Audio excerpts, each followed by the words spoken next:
हा रिझल्ट खरंच आश्चर्यचकित होता.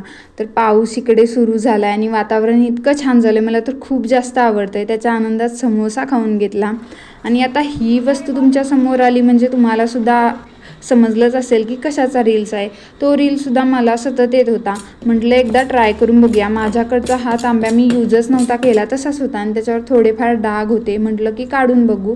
तर त्यासाठी थोडंसं गव्हाचं पीठ, हळद, थोडंसं मीठ आणि एक लिंबू घेतलेला अर्धा, त्याचा रस त्यामध्ये ॲड करून त्याचा असं बारीक पेस्ट करून घेतली. थोडंसं पाणीसुद्धा ॲड केलं होतं. आता त्यानेच त्या पेस्टने मी हा तांब्या घासून घेत आहे. त्यामध्ये असंच होतं, त्यांनी सांगितलंसुद्धा होतं की स्क्रबरने सुद्धा घासू शकता, पण मी हातानेच घासून बघितलं आणि खूप छान असा रिझल्ट आला. ज्या व्यक्तीने हा शोध लावला आहे खरंच खूप ग्रेट असेल ती व्यक्ती, कारण खूप छान असा रिझल्ट आला. पितांबरीने सुद्धा इतकं लकलकणार नाही असं हे लकलकत होतं.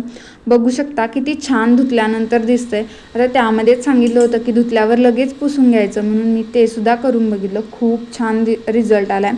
तुम्हीसुद्धा हे नक्की ट्राय करा आणि अशाच व्हिडिओसाठी नक्की फॉलो करा. बाय.